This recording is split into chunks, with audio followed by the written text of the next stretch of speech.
Konnichiwa minasan. So this lesson we're going to discuss naman minutes or minuto, no. So previous lessons natin is in lesson 4B is we have discussed yung oras or yung G or yung tinatawag nating o'clock, diba? So this time minuto naman siya. And then later we will combine it with hours kasi to tell time just like in any country, no, you need hours and minutes.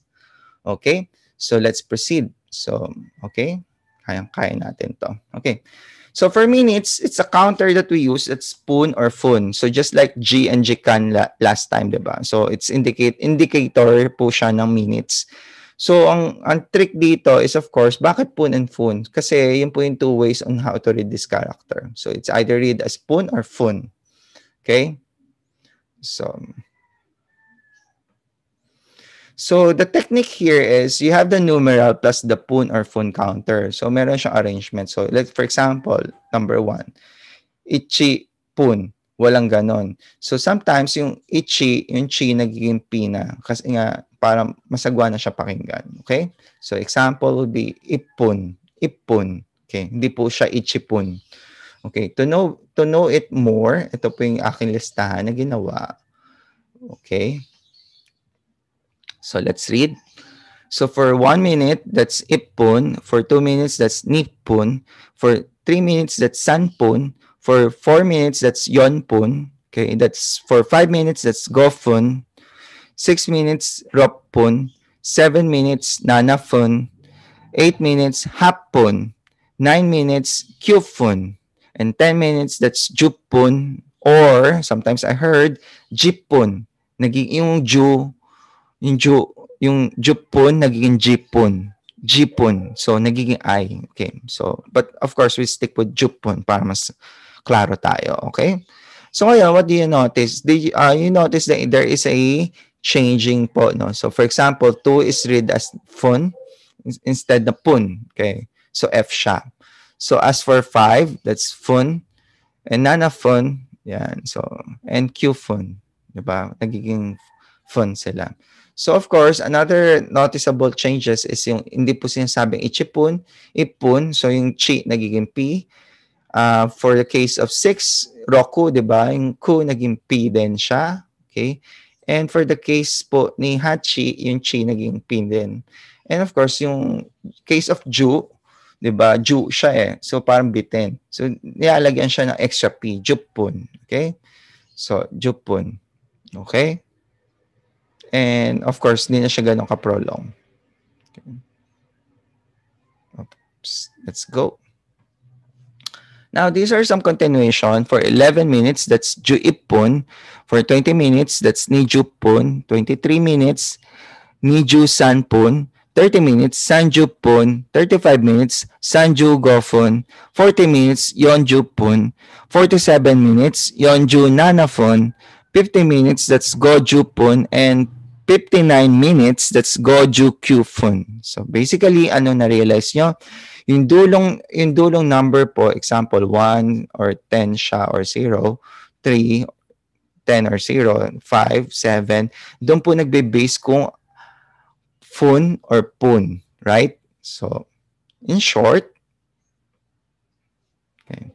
So in case of 47, let's say, di ba, 47, dalawa yung numeral mo. That's 40 plus 7. So, yung 40 will take the numeral form lang, yonju, and of course, 7 is nana.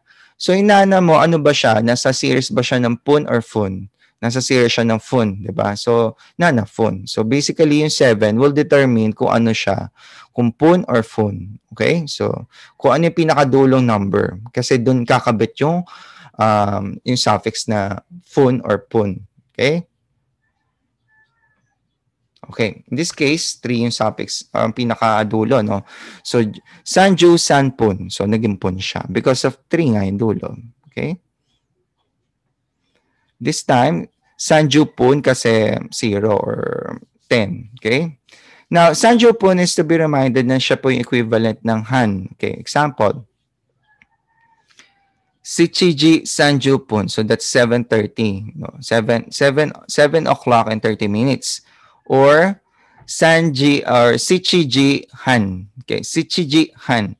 Shichiji Han, or 7 o'clock and half hour. Okay. Or 7:30. Okay. Next.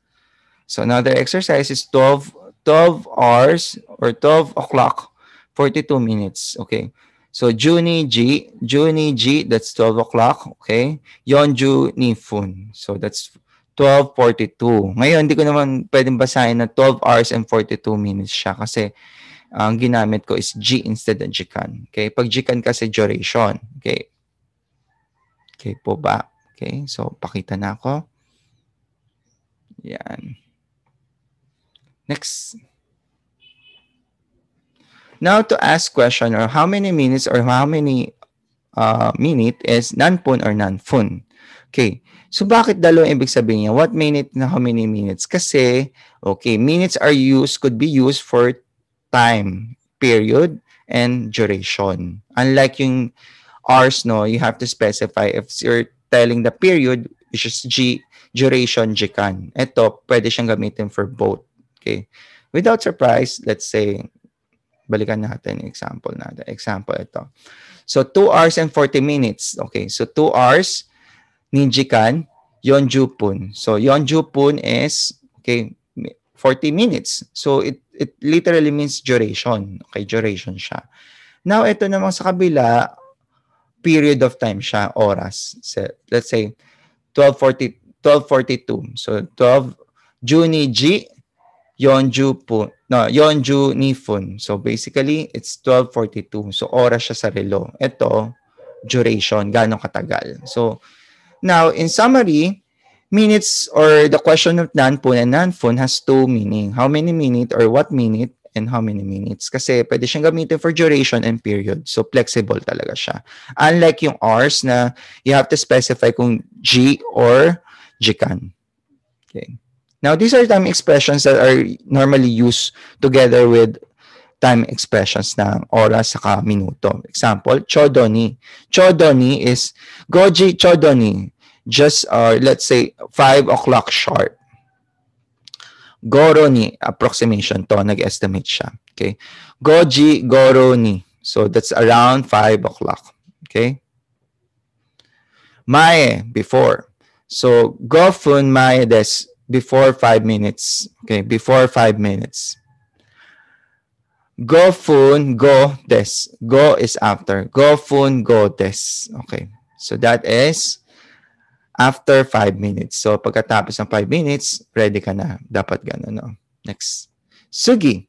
So sugi is pass. Okay. So yoji. Okay. Yoji, no? Walang ento. Yoji, jupun, sugi. So that is equivalent of, okay, pag binasa mo siya, that will be 10 minutes past the hour of 4 o'clock. Okay, 10 minutes past the hour of 4 o'clock or 4:10, diba? 4:10, okay? Or 10 minutes past the hour of 4 o'clock. Okay? Yun po. So do you have any comments or suggestions, other questions po? So you can type in with our suggestion box. And if you enjoy, let's say, malino na may presentation, so you can thumbs it up, like, and of course, if you know somebody or studying, of course, you feel that this lesson will benefit them, is of course, you can share it. Okay? So maraming salamat po. So thank you and keep learning. Gambarimasu otsukaresama deshita. Bye-bye. Ingat po. Bye-bye.